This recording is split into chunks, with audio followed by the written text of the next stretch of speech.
Que le Seigneur soit béni encore pour ce dimanche. C'est une grâce pour moi de vous retrouver en ce dimanche. C'est une grâce euh, d'être tous ensemble pour, n'est-ce pas, vivre dans les choses que le Seigneur établit. Et parmi les choses que le Seigneur établit, le culte, n'est-ce pas, en fait partie. Et donc, c'est une grâce de vous retrouver pour le culte de ce dimanche. Que le Seigneur soit béni. Alléluia. Amen. Alors, nous sommes dans Exode, Genèse, pardon. Genèse chapitre 5.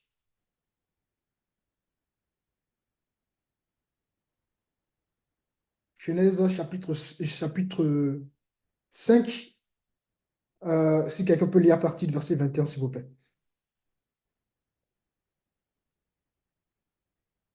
Je lis au nom de Jésus-Christ. Enoch, âgé de 65 ans, engendra Methushélah. Enoch, après la naissance de Methushélah, marcha avec Dieu 300 ans, et il engendra des fils et des filles. Tous les jours d'Enoch furent de 365 ans. Enoch marcha avec Dieu, puis il ne fuit plus parce que Dieu le prit. Amen. Methushélah, Que le Seigneur soit béni pour cette lecture. Alors, j'intitulerai la prédication de ce dimanche, La marche avec Dieu par la foi. La marche avec Dieu par la foi. Nous allons parler un peu de la foi d'Enoch par la grâce de Dieu en ce dimanche. La foi d'Enoch. Voilà un homme qui va marcher pendant 300 ans avec Dieu par la foi.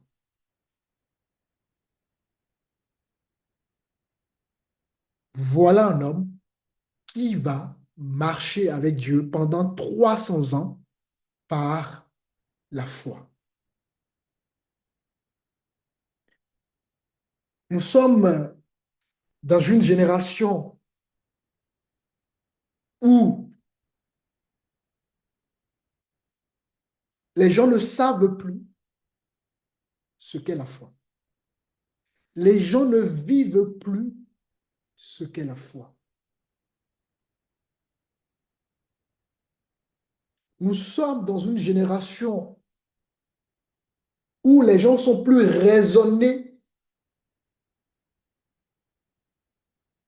que vivre selon la foi. Les gens sont plus comment dirais-je, émotionnels que la foi.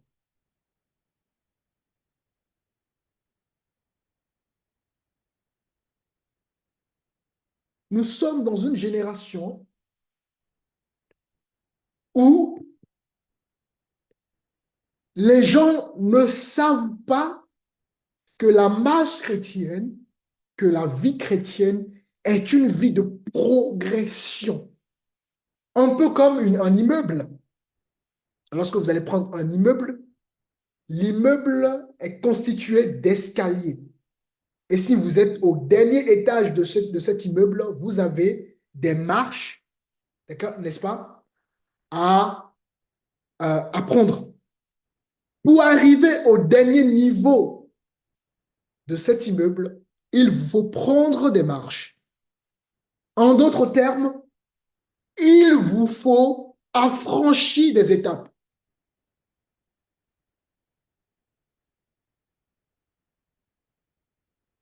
Et au fur et à mesure que vous allez affranchir des marches,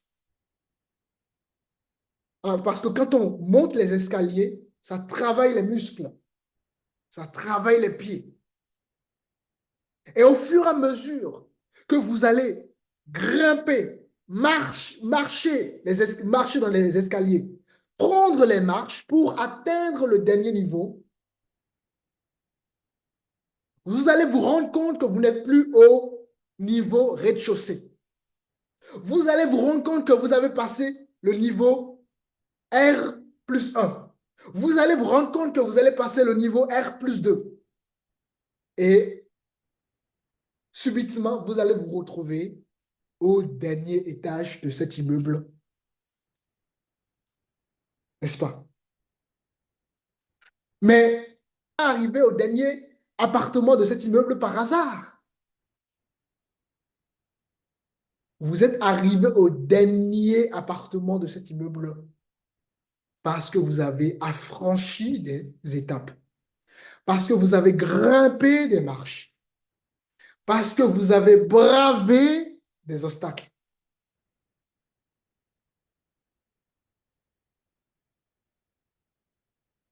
Pour qu'une personne naisse, il y a, n'est-ce pas, des spermatozoïdes qui sont libérés. Et parmi ces spermatozoïdes, des millions de spermatozoïdes, un seul va remporter le prix. Un seul va être vainqueur.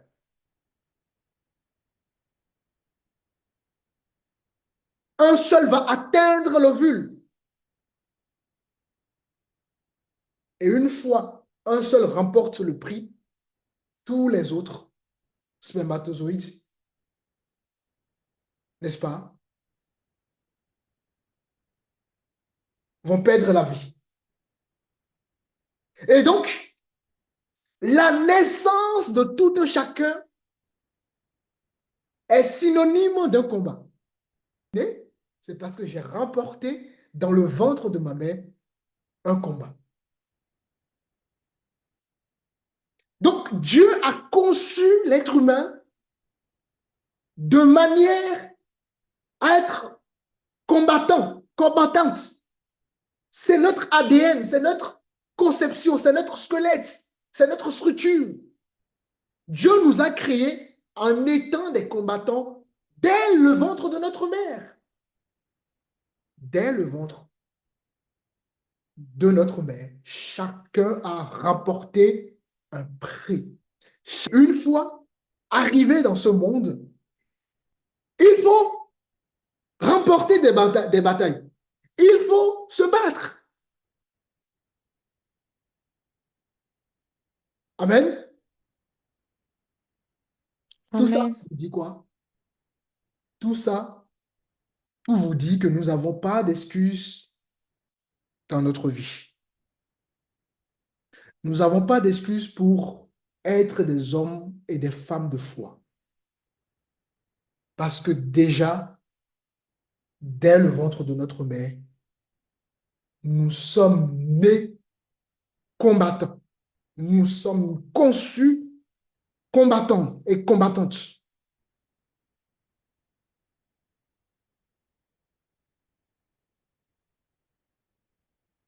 Entre le temps où le spermatozoïde est injecté et le temps où le spermatozoïde doit atteindre l'ovule, il y a un long parcours. Et un seul remporte le prix. Alors, la Bible nous dit ici qu'Enoch va marcher avec Dieu pendant 300 ans. Alors, quel était le contexte de l'époque de Enoch? Nous allons faire un tour rapidement dans Genèse chapitre 6, verset 11, à partir du verset 11. Ok. Je lis au nom de Dieu. Amen. La terre était corrompue devant Dieu. La terre était pleine de violence.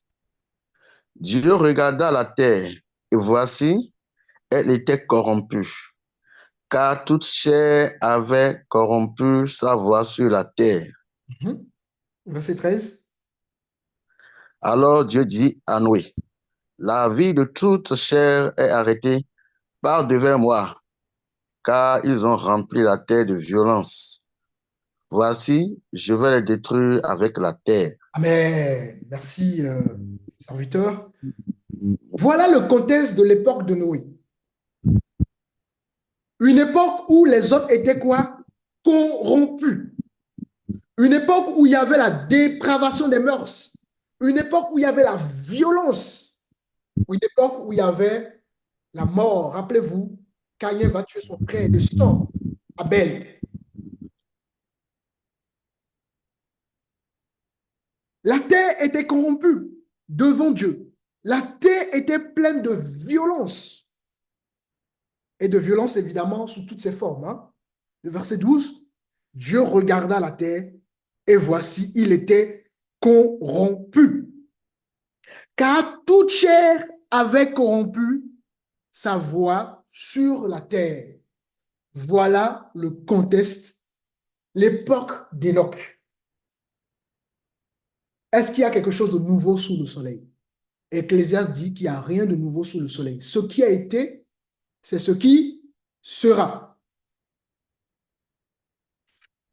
Et donc, l'époque d'Enoch n'est pas différente de l'époque dans laquelle nous sommes, vous et moi, actuellement. Y a-t-il pas de violence? Oui. Y a-t-il pas, n'est-ce pas, de la corruption? Oui. Y a-t-il pas des choses abominables? Oui. Y a-t-il pas de l'injustice? Oui. Y a-t-il pas du mépris? Oui. Y a-t-il pas de la persécution? Oui. Y a-t-il pas de la famine? Oui. Y a-t-il pas des tremblements de terre, des catastrophes naturelles? Oui. Et à l'époque de Noé, d'Enoch, pardon, la Bible nous dit que cet homme a choisi de marcher par la foi avec Dieu pendant 300 ans. Donc, Enoch aurait pu avoir toutes les excuses. Seigneur, la vie est trop difficile, je ne peux pas te suivre. Seigneur, il y a trop de violence, je n'arrive pas à te suivre. Seigneur, mes frères sont tués, sont massacrés. Quel Dieu es-tu? Je ne peux pas te suivre. Seigneur, mes enfants arrivent à peine à manger. Je ne peux pas te suivre. Seigneur, j'arrive à peine à manger. Je ne peux pas te suivre. Seigneur, mon épouse n'a pas accouché. Je ne peux pas te suivre. Seigneur, ça fait 20 ans, 10 ans, 30 ans, j'entends un enfant. Je n'ai pas eu cet enfant-là. Je ne peux pas te suivre. Enoch a-t-il raisonné ainsi? Non. Il a fait le choix de suivre Dieu pendant toute sa vie. Mais remarquez quelque chose. Nous revenons dans Exode, dans Genèse chapitre 5, à partir du verset 21. Rapidement, je lis. Enoch, âgé de 65 ans, engendra Métouchéla. Enoch, après la naissance de Métouchéla, marcha avec Dieu. Alors, avant que Enoch engendre un fils, donc Métouchéla, il ne marchait pas avec Dieu. Enoch, c'était un homme qui n'était pas, Dieu ne l'intéressait pas. Enoch, c'était un homme qui vivait sa vie, qui faisait ce qu'il voulait de sa vie. Mais à un moment de sa vie, il va prendre conscience que là, il faut qu'il marche avec Dieu.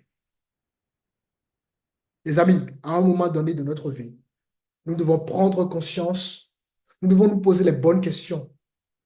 Pourquoi nous sommes nés? Pourquoi nous battons-nous autant? Pour au final, laisser tout ça à qui? À peut-être même des gens qui ne vont même pas être de nos familles.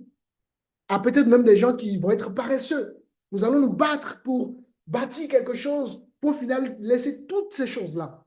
À un moment donné, chacun devra se poser des questions. Et nous sommes dans un temps où les hommes ne se posent plus des questions. L'humanité ne se pose plus des questions. Nous sommes dans un temps où les gens ne se posent plus des questions. Il n'y a plus une prise de conscience des hommes. Et bien évidemment, quand je parle des hommes, je parle de l'homme et femme. Parce que l'expression qui est utilisée pour généraliser l'espèce humaine, c'est l'homme. Alors, Enoch, lorsqu'il va donner naissance à un enfant, il va avoir une prise de conscience. Il va prendre conscience, quelque chose il va déclencher dans son cœur. Quelque chose va attirer son attention. Et il s'est dit, d'accord? Il a pris l'engagement de suivre Dieu. Dieu ne l'a pas forcé. Donc, vous voyez, Dieu ne force pas. Dieu ne l'a pas imposé une marche. C'est lui-même qui a pris l'engagement de pouvoir suivre Dieu. Et suivre Dieu dans une époque où était Enoch, c'est difficile. Dans une époque de violence, comme on l'a vu selon Genèse chapitre 6. Dans une époque où les hommes sont corrompus, il y avait des meurtres par-ci, par-là. C'est difficile de prendre une décision. C'est difficile de suivre en Dieu. Mais lui, par la grâce de Dieu, il va avoir la foi. Et cette foi va le pousser à suivre Dieu pendant 300 ans. C'est-à-dire, au moment où il n'avait pas eu d'enfant, il vivait sa vie comme il le voulait. Et à partir du moment, parce qu'il a eu son premier fils à l'âge de 65 ans, n'est-ce pas? Donc pendant 65 ans, cet homme vivait comme il voulait, faisait ce qu'il voulait de sa vie. Mais dès lors qu'il va donner naissance à un fils, Methuselah, à l'âge de 65 ans, il va décider de marcher avec Dieu par la foi. Et après la naissance de son fils, il a vécu 300 ans de plus. Et pendant ces 300 ans de plus, il a marché par la foi avec Dieu, sans se détourner de la voie de Dieu. Et au total, cet homme a vécu 365 ans. Où sont les hommes qui marchent avec Dieu par la foi? La foi, vous savez, la foi, ce n'est pas juste une envie de dire j'ai la foi, les amis. La foi, c'est toute une vie, c'est toute une conception, c'est tout un brisement, c'est toute une discipline. La foi, elle est plus profonde qu'elle allait.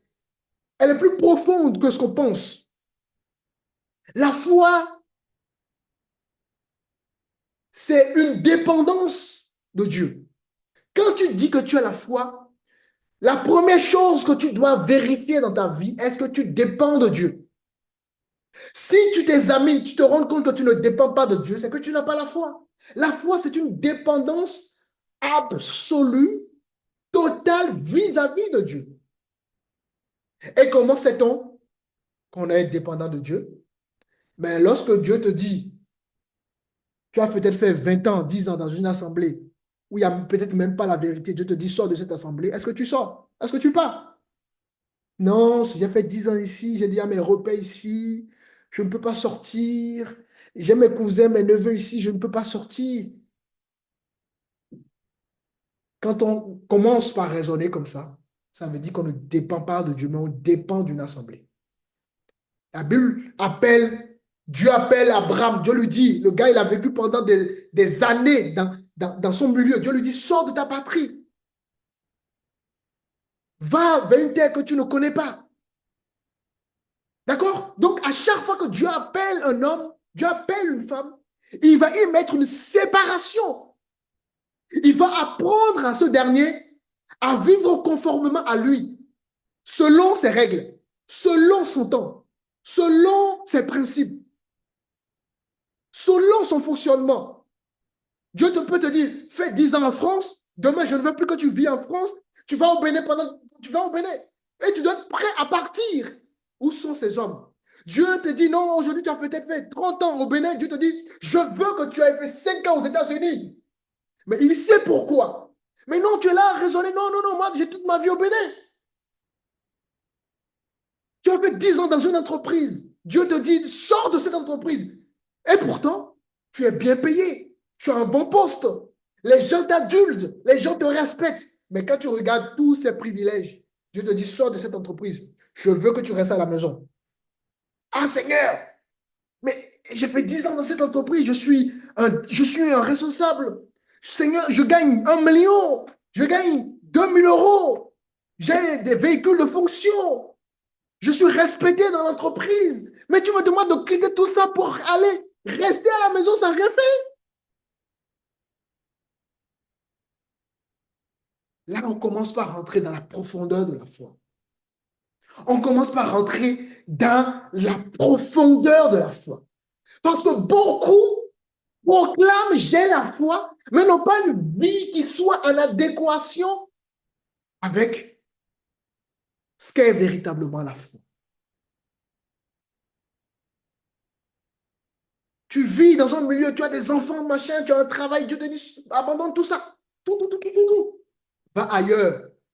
La Bible dit que nous sommes en pèlerinage. Bien aimé, un chrétien qui marche avec Dieu par la foi doit savoir qu'à tout moment, Dieu peut l'envoyer d'un endroit A à un endroit B, d'un endroit B à un endroit C, d'un endroit C à un endroit Z. Tu peux faire fréquenter une assemblée, Dieu te dit, pars de cette assemblée. Tu dois être capable de partir. Tu rencontres des hommes, des femmes. Dieu te dit, OK, je veux que tu te sépares de cet homme. Tu dois être capable de te séparer. Mais nous, qu'est-ce qu'on fait? Généralement, on va s'attacher aux choses. On va s'attacher à nos assemblées, on va s'attacher à nos entreprises, on va s'attacher à nos pays, on va s'attacher à nos choses et on n'obéit plus à Dieu. Voilà pourquoi Enoch était un homme spécifique. Un peu comme Noé, un peu comme Abraham. Si vous regardez la vie de tous ces hommes que Dieu a utilisés, de l'ancienne alliance jusqu'à la nouvelle alliance, ce sont des hommes qui n'étaient pas, on ne peut pas les cerner. Ils étaient des vents. Et le vent, on ne cerne pas le vent. La Bible dit qu'on ne sait pas d'où vient le vent. Et les enfants de Dieu, en réalité, sont des vents. Les gens sont incapables de vous cerner. Les gens sont incapables de vous discerner. Les gens sont incapables, n'est-ce pas, de faire un descriptif exact sur vous parce que vous, vous agissez d'une sorte de manière à ce que les gens ne vous comprennent pas. Tantôt, voilà, on vous voit ici, tantôt on vous voit de l'autre côté, tantôt les gens ne vous comprennent pas. C'est ça les chrétiens. C'est ça un homme de foi et une femme de foi. La foi d'Enoch.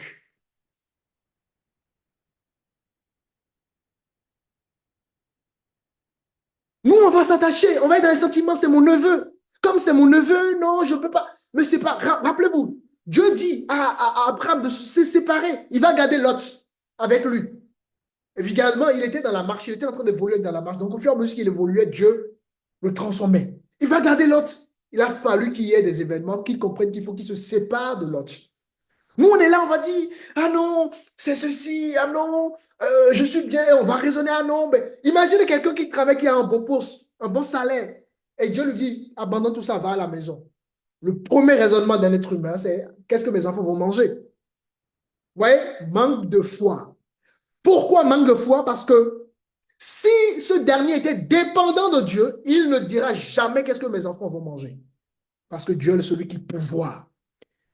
Il va montrer sa dépendance vis-à-vis de Dieu. Seigneur, tu m'as dit d'abandonner mon travail pour rester à la maison pour quelque temps. Même si je ne sais pas comment ça va se passer, je sais que si tu le dis, c'est certainement, voilà, tu vas être un soutien pour moi. Alors, Seigneur, je t'obéis. Voilà un homme de foi et une femme de foi. Alléluia. Amen. Amen. Vous êtes bénis, vous qui êtes connectés aujourd'hui, d'entendre ce message, bien-aimé. Amen. Amen. Amen. Beaucoup parlent de la foi et ne se rendent pas compte de tout ce que ça implique.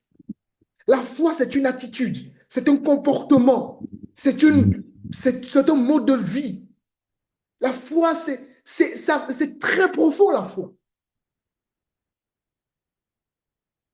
Et l'homme ou la femme qui dépend de Dieu, Dieu ne l'abandonne pas. Un jour, je vivais une période difficile financièrement. Et C'était dur la période. C'était très dur. Et j'avais pas mal de factures aussi à me payer, tout ça. Et puis j'ai commencé par prier le Seigneur. Seigneur, je n'ai rien, Seigneur. J'avais même du mal à acheter à l'extérieur. Je bricolais des choses à la maison pour manger. J'ai prié. J'ai dit, Seigneur, ta parole a dit ceci. Et moi, je veux vivre cette parole. Le lendemain, je vérifie mon compte et une somme de 1 000 euros, je pense que j'ai déjà donné cet exemple-là souvent à l'église, 1 000 euros arrivent sur mon compte. Je vais à la banque demander, bien que je savais que c'est Dieu qui a agi, mais je voulais, vous savez, l'être humain, je voulais tellement me rassurer. Je vais à la banque, je dis, il y a un virement qui a été effectué sur mon compte, je ne sais pas d'où, quel est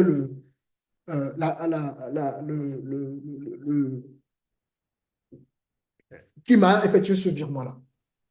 La La banque provenance. n'a pas été capable, elle n'a pas été capable de m'expliquer.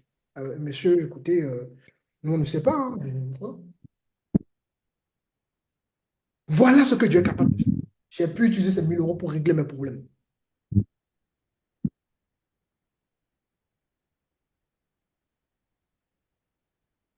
C'est ça la foi. J'étais un jour, il y avait une période comme ça, j'étais convoqué auprès du procureur de la République française, de la République française, pardon. Et j'encourais 30 ans de prison. J'étais agacé par la situation, j'étais perdu, j'étais complètement perdu. Je dis, Seigneur, c'est compliqué cette vie-là. Dieu me dit, serre-moi, j'effacerai ton dossier. Le jour où j'ai compris, ça a pris du temps, mais le jour où j'ai compris ça, j'ai accepté de servir le Seigneur. Tout mon dossier a disparu. Je vais au commissariat, mais je ne reçois plus les convocations, machin, machin. Il vérifie mon dossier, me dit, monsieur, on ne vous connaît pas. Et pourtant, le monsieur qui me dit, on ne me connaît pas, me reçoit tout. À chaque fois que je reçois une convocation, que je vais au commissariat, c'est souvent ces mêmes personnes qui me reçoivent à l'accueil. Ils n'ont même pas reconnu même mon visage. Voilà ce que Dieu est capable de faire, les amis. Et tout a disparu. Je devais épouser mon épouse au Cameroun. Je ne connaissais pas le Cameroun. Cameroun, ce n'est pas mon pays. Je n'ai pas d'oncle là-bas, machin, machin. Tout ça, machin. Mais j'ai dit, Seigneur, je vais faire venir mon épouse. Mais mon cas serait différent parce qu'il faut minimum 1 an et demi pour faire. Et ce n'est même pas encore sûr. Et pendant le processus, j'ai remarqué que mon épouse, elle est quelqu'un qui panique vite. Alors que dans le processus, on doit lui poser des questions, des tonnes de questions. J'ai dit, Seigneur, c'est peut-être le cas pour tout le monde, mais fais une exception avec mon épouse. Elle ne sera pas convoquée. Mon épouse n'a pas été convoquée. Jusqu'à la processus. On a fait 3 mois. 3 mois, au bout de 3 mois, elle a dirigé ses documents. En 3 mois. Parce que j'ai demandé au Seigneur, son processus doit être particulier. Je suis différent. Voilà la foi, bien-aimé. Si je mens, la sœur Raïssa, tu peux en témoigner. Voilà la foi. Vérité. Les gens étaient choqués.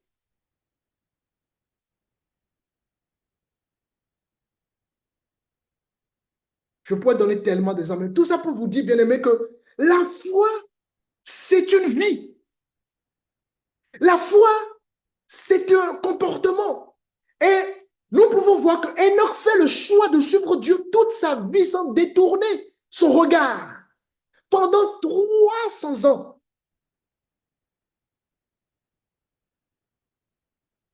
Alors, qu'est-ce qui va se passer? Nous revenons dans Genèse chapitre 5. Si quelqu'un peut me lire le verset 23 et le verset 24.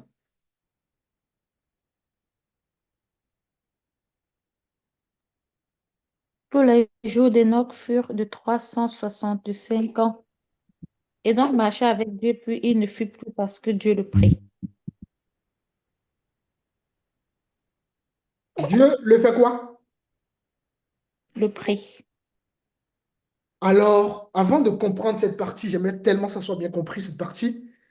Qu'est-ce qui s'est passé? Bien avant que Dieu ne le prenne, quelle est la sentence qui a été donnée par Dieu? Tu ne mangeras pas de ce fruit Et quand tu mangeras de ce fruit, de l'arbre de la connaissance du bien et du mal, tu feras quoi? Tu mourras. Et donc, il y avait une sentence de mort. Tous les hommes devaient mourir, n'est-ce pas? Et dans l'époque où se trouve, si vous voulez, on peut le lire, hein, j'estime que vous le connaissez, c'est pour ça que je n'ai pas pris le temps de prendre le verset. Et donc, durant l'époque de Noé, d'Enoch, il y avait une autre sentence qui était le déluge, qui devait s'abattre sur la terre et tous les hommes devraient mourir. Alors, Dieu fait une exception à Enoch. Caïn a mouru, Abel a mouru, tous ces hommes sont morts. Mais Enoch va être enlevé, il n'a pas connu la mort. Dieu envoie une sentence sur toute l'humanité à cette époque-là. Et il fait une exception à un homme de foi. Lorsqu'on est un homme ou une femme de foi, Dieu fait des exceptions. Alléluia. Oh, vous n'avez pas compris quelque chose. Lorsqu'on est Amen. un homme et une femme de foi, Dieu fait une exception. Amen. Amen. Dieu a fait une exception à cet homme. Il n'a pas connu la mort. Et pourtant, c'était la sentence qui était tombée sur l'humanité. Et pourquoi? Amen. Parce que c'était un homme qui marchait avec Dieu.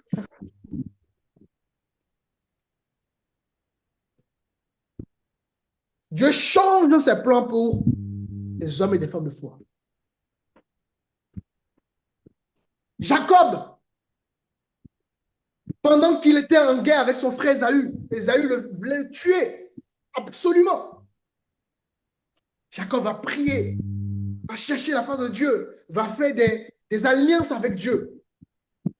Et un jour, l'ange de l'Éternel va être envoyé à Jacob et Jacob va lutter contre l'ange. La Bible dit qu'il a lutté avec l'ange jusqu'à l'aube sans laisser l'ange partir.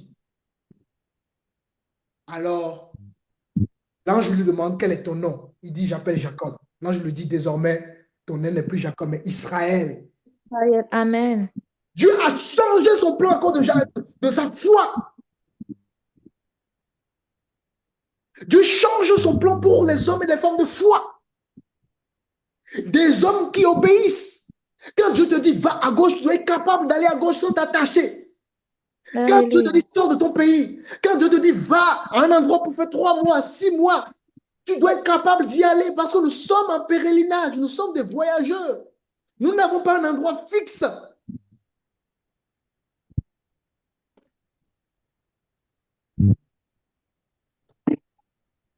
Nous n'avons pas un endroit fixe. Dieu ne veut pas qu'on s'attache aux choses de ce monde. Dieu ne veut pas qu'on s'attache à nos villes, qu'on s'attache à nos pays, qu'on s'attache à des gens. On peut avoir une force de proximité avec les gens, il n'y a pas de problème, capable. Mais on doit aussi être capable quand Dieu nous demande des choses, ben, écouter la voix de Dieu. Voilà comment Dieu opère.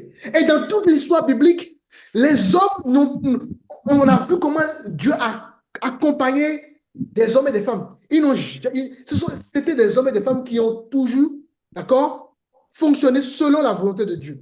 Abraham n'était pas resté dans un seul même endroit. Enoch n'était pas resté dans un seul même endroit. Moïse n'était pas resté dans un seul même endroit.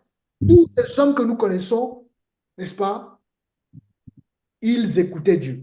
L'apôtre Paul dira, jugez en vous-même s'il est bon d'écouter les hommes ou d'écouter Dieu. Je préfère écouter Dieu. Beaucoup prétendent qu'ils ont la foi, mais quand Dieu leur dit, prenez une décision, ils sont incapables de prendre une décision. Quand Dieu leur dit, faites ceci, ils sont incapables de faire la chose. Et pourtant, ils le disent toujours haut et fort qu'ils ont la foi. Ce n'est pas la foi.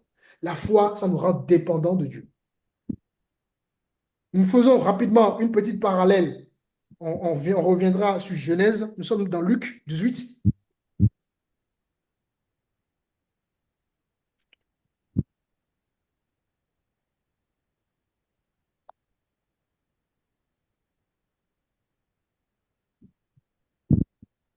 Et nous lisons le verset 8.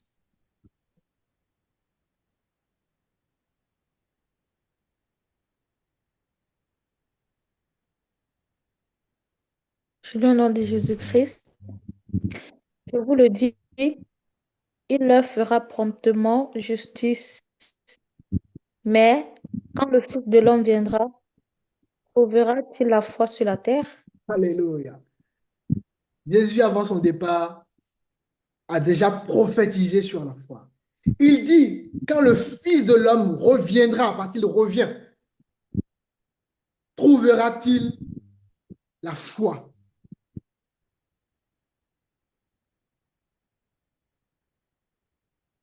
Être chrétien, ce n'est pas le fait d'être présent à toutes les réunions. Ce n'est pas le fait de prier. C'est bien de prier, attention. Ce n'est pas le fait de louer, c'est bien de louer. C'est bien d'aller au culte. Mais d'abord, est-ce qu'on a la foi? Et regardez ce que Hébreu nous dit. Nous sommes dans Hébreu chapitre 11. Le verset 6 dit quoi? Hébreux chapitre 11.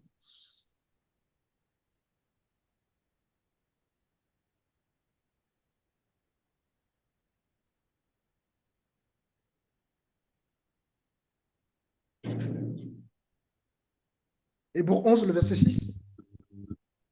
Or, sans la foi, il est impossible de lui être agréable. Alléluia.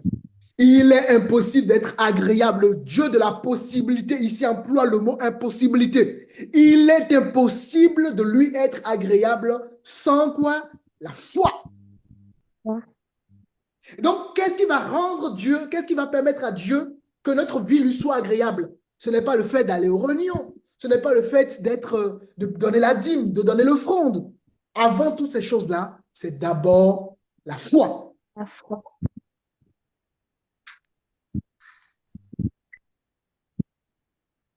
Regardez aujourd'hui les ministères, les églises aujourd'hui, c'est incroyable tout ce qui se passe.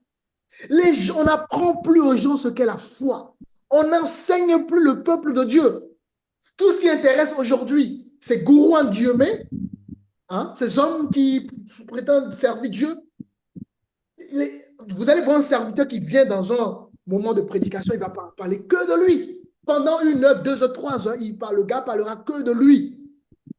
Mon ami, parle-leur de Jésus. La Bible est christocentrique. On s'en fout de ta vie, parle-leur de Jésus. Et le peuple est là, amen, amen, ça s'applaudit à tous les sens. À quel moment les gens auront la foi? À quel moment? Si on ne parle pas, le monsieur ne parle pas de lui, ou la femme, d'ailleurs, aujourd'hui, on voit encore des femmes pasteurs, machin, machin, tous ces désordres, malheureusement. Il ne parle pas de lui, ou elle ne parle pas de lui, malheureusement. Ils vont parler de la bénédiction. Bénédiction. Donnez la dîme pour, donner ceci pour avoir, donner ceci. À quel moment les gens auront la foi, les amis? Et Jésus dit, il prophétise. Il dit, lorsqu'il reviendrait, trouverait-il la foi? J'ai longtemps cogité, médité sur ce verset-là. Et le jour où j'ai saisi ce verset, j'ai pleuré.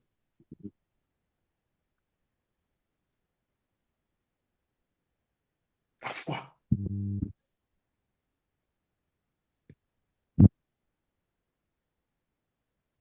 Non, le Dieu de l'impossible, de la possibilité emploie le mot impossible quand on n'a pas la foi. Il est impossible d'être agréable à Dieu si nous n'avons pas la foi. Et d'où vient la foi? Nous sommes dans Romains 10. La foi vient d'où? Romains 10, le verset 17. La foi vient de ce qu'on entend et ce qu'on entend vient de la parole de Christ. Voilà. La foi vient de ce qu'on entend. Qu'est-ce que nous entendons? Qu'est-ce que nous écoutons? Et ce qu'on entend, est-ce que ça vient du chef du village? Non. Est-ce que ça vient du monde? Non. Est-ce que ça vient du président? Non. La foi, ça vient de la parole de Dieu.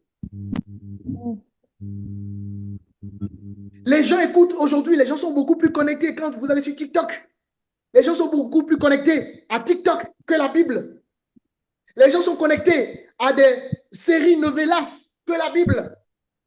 Les gens sont connectés, n'est-ce pas, à des comment ça s'appelle, à des télé-réalités que la Bible.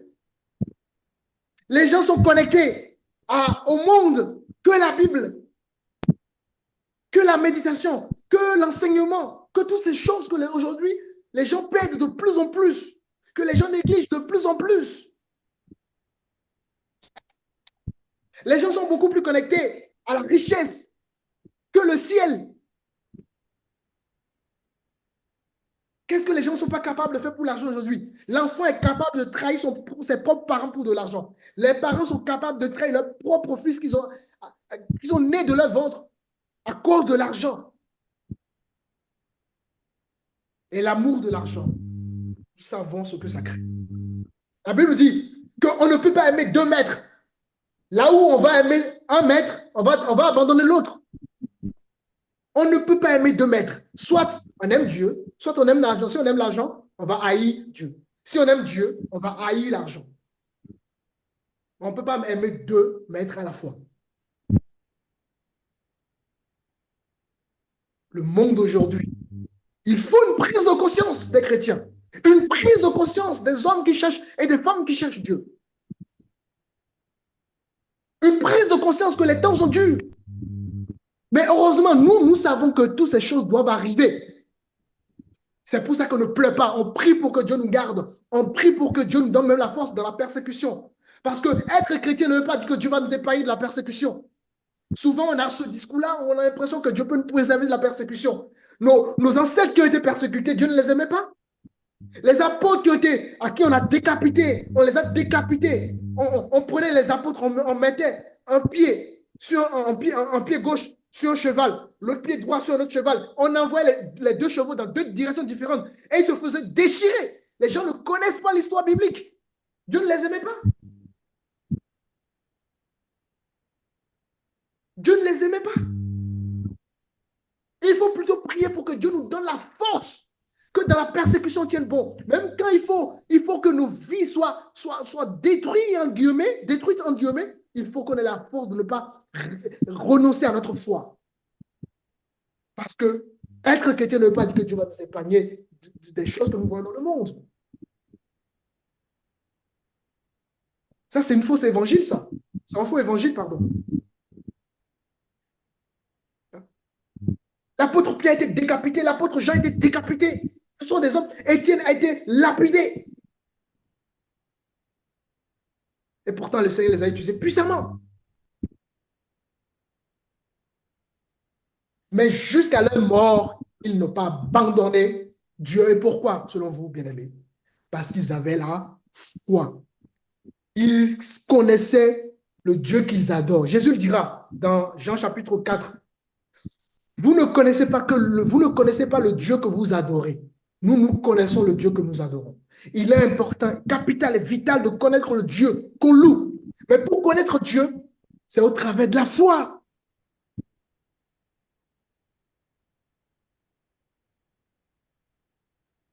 Je bénis le Seigneur parce que, avec tout ce que j'ai traversé dans ma vie, si je n'avais pas rencontré Jésus, ça fait longtemps que j'ai dû abandonner Dieu. Ça fait longtemps que j'ai dû abandonner le Seigneur. Mais quand on a une relation profonde avec Dieu, bien aimé, vous pouvez avoir de quoi manger, vous pouvez manquer de quoi manger plutôt, tout peut vous arriver, vous n'abandonnerez pas votre Dieu parce que vous avez une relation profonde avec lui. L'apôtre Paul dira, si vous voulez, on peut le prendre, on va prendre ça rapidement, Romains 8, on va prendre le verset 35.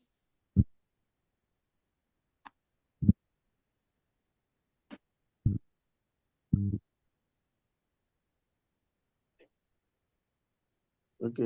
Je lis au nom de Dieu. Amen. Amen. Qui nous séparera de l'amour de Christ? Sera-ce la tribulation, ou l'angoisse, ou la persécution, ou la faim, ou la nudité, ou le péril, ou l'épée? Selon qu'il est écrit, c'est à cause de toi qu'on nous met à mort tout le jour. Alléluia. Vous voyez? Qui nous séparera de toi? Est-ce la faim? Est-ce la persécution? Est-ce l'épée? Et au final, comment il s'est terminé l'apôtre Paul? Ben, décapité par l'épée. Est-ce toutes ces choses qui nous sépareront de toi? Non. Mais pour que cet homme soit capable de ne pas renoncer à Dieu, même quand on a voulu le décapiter, c'est qu'il a une relation profonde avec Dieu. Nous, le jour où on n'a plus de quoi manger et qu'il faut rentrer dans la compromission, on va rentrer dans la compromission. Hein. Donc, imagine quand notre vie sera en danger dans ce cas-là. Qu'est-ce qu'on va faire? À l'époque, on prenait des frères, on les brûlait vifs. On les demandait, vous reniez Jésus ou qu'est-ce que vous choisissez? Ils choisissent d'être, ils choisissaient de ne pas renoncer à Jésus. Et on les prenait vivants comme ça et on les brûlait vifs. Les gens, ils ne connaissent pas l'histoire biblique.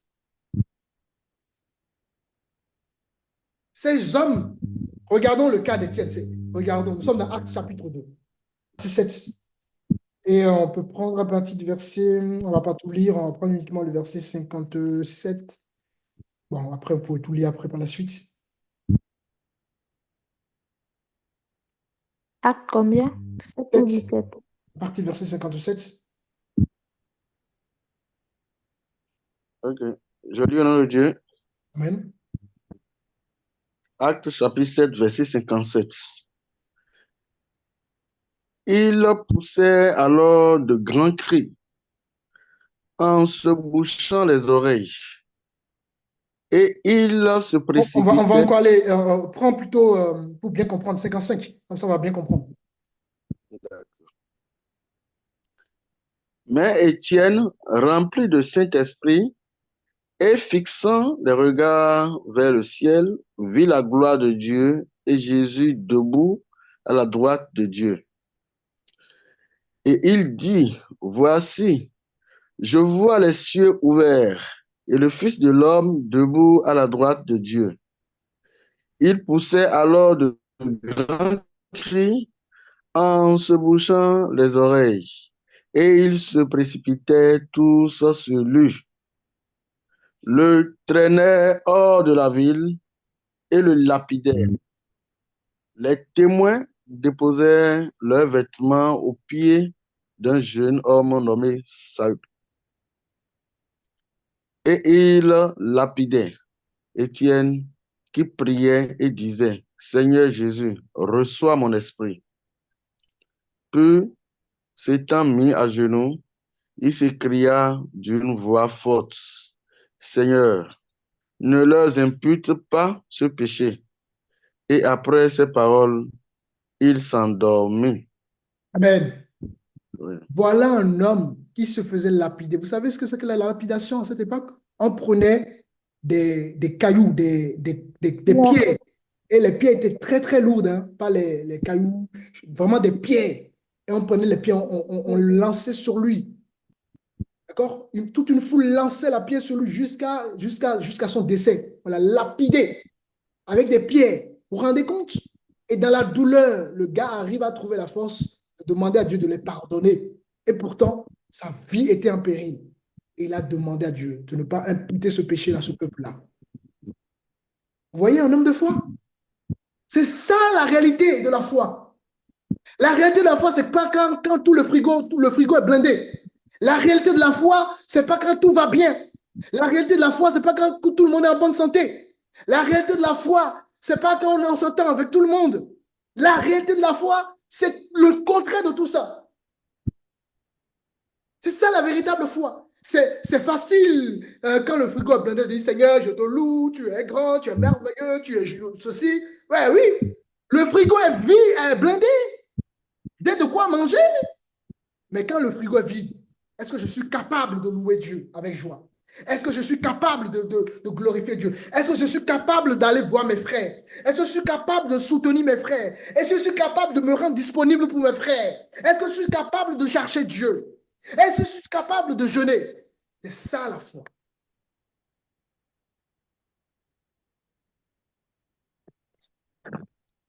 La foi, il faut. Cette prédication, je le fais en 2 temps. Parce que malheureusement, je ne suis même pas. Il faut on parle de ça. La foi, elle est profonde, les amis. Voilà un homme qui se faisait lapider. Mais par la foi, n'est-ce pas? Il a demandé à ce que Dieu pardonne ce peuple. Nous, il faut juste on n'a même pas besoin de nous lapider. Quelqu'un me dit, mais tu te prends pour qui? Oh, il se prend, oh, il n'a pas le droit de me dire ça, il sait qui je suis, il sait qui je suis. Voilà nous. Une petite insulte et c'est fini. On est enflammé. Que le Seigneur nous aide, les amis.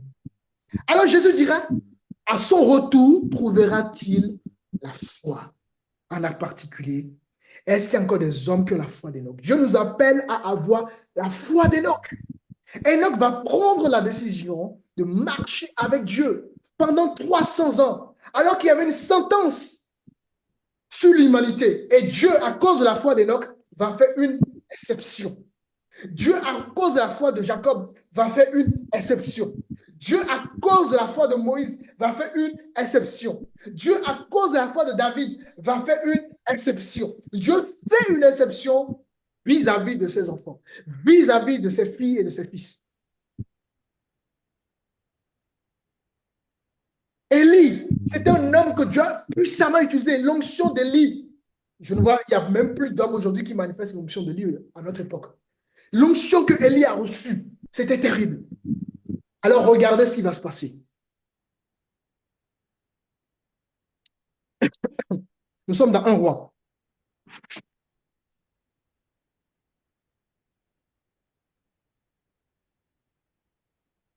Nous sommes dans un roi 17.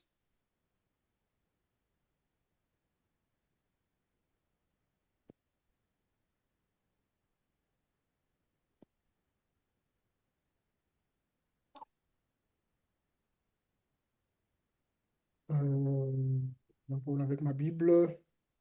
Bon, en attendant quelqu'un peut me lire à partir de verset 2. 1 Roi 17, verset 2. Et la parole de l'Éternel fut adressée à Élie en ces mots. Pars d'ici, dirige-toi vers l'Orient et cache-toi près de torrents de Kérit. Amen. On va d'abord s'arrêter là. On va aller au fur et à mesure. Donc voilà un homme qui servait le Seigneur, qui avait la foi, un homme de foi. Et à chaque fois, il recevait ses instructions de la part de Dieu. Et Dieu lui dit, pars. Vous voyez? Dieu lui dit, pars. C'est Dieu qui lui donne des instructions. Dieu lui parle. Dieu lui donne des instructions. Et nous, en tant qu'enfants de Dieu, Dieu nous donne aussi des instructions. Alors, Dieu lui dit de partir. Qu'est-ce qui va se passer? Continue, frère Hassan. Tu boiras de l'eau du torrent. Et j'ai ordonné au corbeau de te nourrir là. Alléluia. On va d'abord s'arrêter là. Alors, Élie, qui avait une option plus, financièrement, était-il blindé? Je peux permettre qu'on soit blindé, mais cet homme-là, Dieu va le faire nourrir par un corbeau. Vous vous rendez compte? Un homme, Dieu le fait nourrir par un corbeau. Il aurait pu dire, mais Seigneur, tu m'envoies quelque part, qu'est-ce que je vais manger? Seigneur, là où tu m'envoies, il n'y a rien, pratiquement rien. Mais il fait confiance, il dépend de Dieu, il obéit. Et quand il va dans cet endroit où, humainement parlant, il ne pouvait pas manger, Dieu le nourrit via un corbeau. Attendez, frère Hassan, reprends encore cette lecture, la partie-là, qu'on comprenne bien. Tu boiras de l'eau du torrent. Et j'ai ordonné au corbeau de te nourrir là. Vous voyez? J'ai ordonné au corbeau, un oiseau qui le nourrissait. Waouh! Quel homme de foi. Continue. Il partit et fit selon la parole de l'Éternel. Et il alla s'établir près du torrent de Kérit. Alléluia. Donc, il va quitter cet endroit pour aller encore dans un autre endroit. Vous voyez? Ce n'était pas un homme qui était attaché à un endroit. À chaque fois, Dieu lui donnait des instructions pour faire quelque chose, il le faisait. Si je suis à Ouida, Dieu veut que je sois à Cotonou, je vais à Cotonou. Dieu veut que je sois à Bomé, j'irai à Bomé. Dieu veut que je sois à Savalou, j'irai à Savalou. Dieu veut que je sois à Paris, j'irai à Paris. Dieu veut que je sois à Lyon, j'irai à Lyon. On n'est pas attaché au lieu. Nous, on est là pour simplement faire la volonté du Seigneur. Là où voilà, l'œuvre de Dieu peut avancer, on est là, on obéit, on écoute. On écoute. Seigneur, voilà, j'ai fait toute ma vie peut-être ici, mais demain, si tu as envie, voilà, demain, tu m'appelles ailleurs, je dois être capable d'y aller. C'est pour ça qu'on a des missionnaires. Alors, il va rester dans un endroit nourri par un corbeau, et à un moment donné, Dieu lui dira maintenant, il attend que tu passes encore à autre chose. C'est ça, les hommes de foi. Un homme de foi, une femme de foi, c'est quelqu'un qui va passer à des niveaux, à des marches. Je disais au début que pour atteindre le dernier appartement d'un immeuble, il faut que je marche, je passe par des marches. Eh ben, la vie chrétienne, une vie de foi, bien évidemment, c'est une vie où nous allons passer des étapes. Et cet homme va passer des étapes avec Dieu. Ensuite, il va quitter cette étape-là pour une autre étape. Tu lis la lecture? Les corbeaux lui apportaient du pain et de la viande le matin, et du pain, de la viande le soir. Il Wow. buvait de l'eau du torrent. Wow. Vous vous rendez compte, les amis? Voilà la foi. Qui pourrait penser qu'un corbeau allait nourrir un homme? Les corbeaux lui apportaient du pain, de la viande le matin. Un corbeau apporte de la viande. C'est incroyable ça. Et du pain et de la viande le soir. Et il buvait de l'eau du torrent. Cet homme était nourri parce qu'il faisait entièrement confiance en Dieu. Il ne raisonnait pas. Seigneur, si je vais au Bénin, voilà, je n'ai pas de travail au Bénin. Comment ça va se passer? Comment je vais manger? Comment mes enfants vont se scolariser? On n'est pas dans ce raisonnement-là. Ah Seigneur, j'ai vécu toute ma vie au Bénin. Tu me dis d'aller en France, mais comment je fais là-bas? Mais non, c'est pas ça. Ça ne fait pas partie de notre ADN. On doit dépendre de Dieu. Seigneur, si tu me dis d'aller en France, je te fais confiance. Tu me dis d'aller au Bénin, je te fais confiance. Si tu me dis d'aller au Cameroun, je te fais confiance. Tu me dis d'aller aux États-Unis, je te fais confiance. Parce que au moment J, le Seigneur s'occupe lui-même de ce que nous allons manger. Le Seigneur sort son peuple de l'Égypte. Et dans le désert, il n'y avait rien dans le désert. Mais il donnait à manger son peuple. La nourriture tombait du ciel. Vous vous rendez compte? La manne tombait du ciel pour nourrir son peuple. Voilà ce que Dieu est capable de faire pour les hommes et les femmes. Continue. Nous sommes au verset 7. Mais au bout d'un certain temps, le torrent fut à sec, car il n'était point tombé là de plus dans le pays. Amen. Alors, donc, à un moment donné, le corbeau lui a envoyé le pain, la viande, il buvait de l'eau au torrent de Kérit, je crois. Le nom du torrent, c'est Kérit. Et à un moment donné, il n'y avait plus d'eau. Donc, il n'y avait plus d'eau. Qu'est-ce qu'il pouvait faire?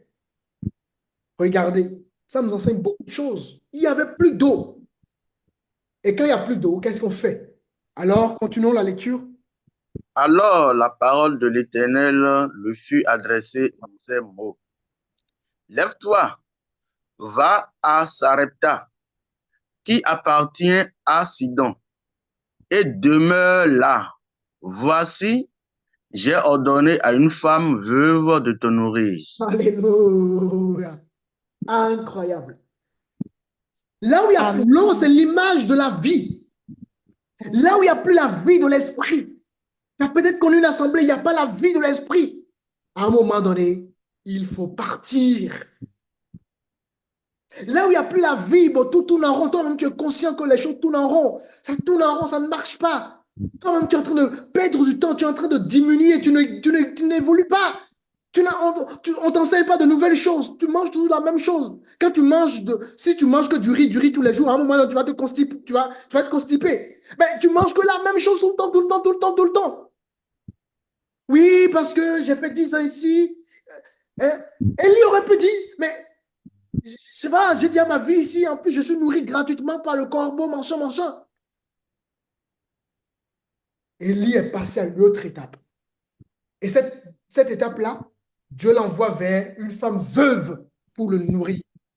À aucun moment, Élie se demandait comment au fur et à mesure il marchait avec Dieu, comment il allait se nourrir, comment il allait se vêtir. À aucun moment, Élie se posait ces questions-là. À aucun moment, Élie était dans le raisonnement. Et Matthieu nous dira que si Dieu habille les herbes, si Dieu donne de la nourriture aux oiseaux, mais à plus forte raison, nous, pourquoi devrons-nous nous inquiéter de la nourriture, de nous vêtir? Et beaucoup de chrétiens lisent ces choses-là, mais on dirait qu'ils ne comprennent pas. On dirait qu'ils ne les appliquent pas. Élie, à aucun moment, est rentré dans le raisonnement. Il dépendait de Dieu. Seigneur, ben c'est toi qui m'as envoyé. Fais ce que tu veux avec moi.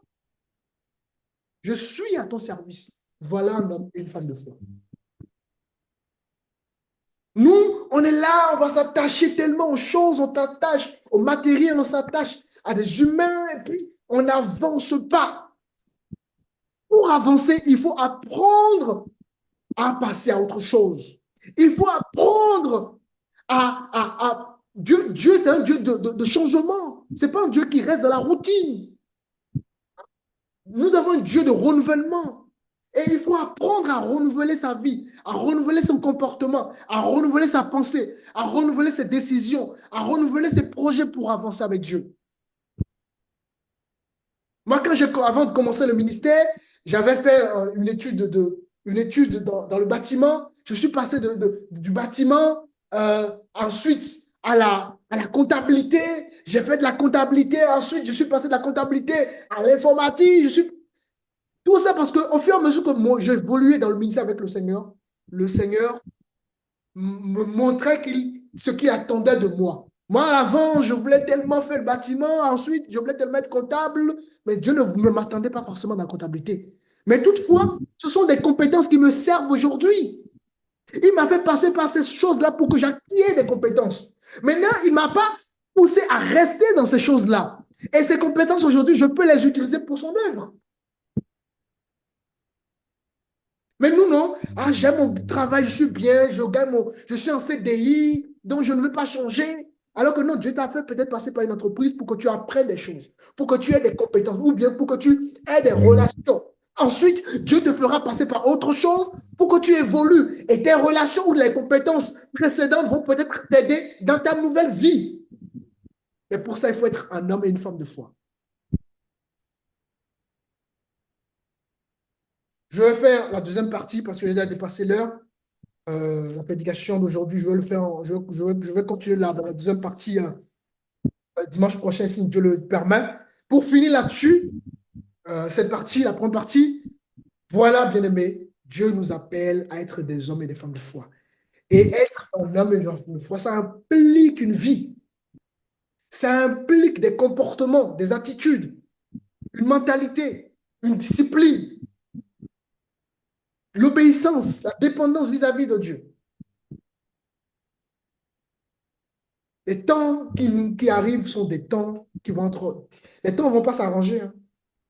Ce qui se passe dans le monde aujourd'hui ne s'arrangera pas. Au contraire, de pire en pire. Et tout ça, c'est prophétisé.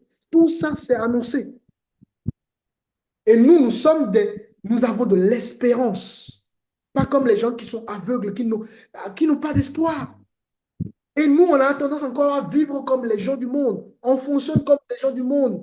On agit comme les gens du monde. On s'attache aux choses comme les gens du monde.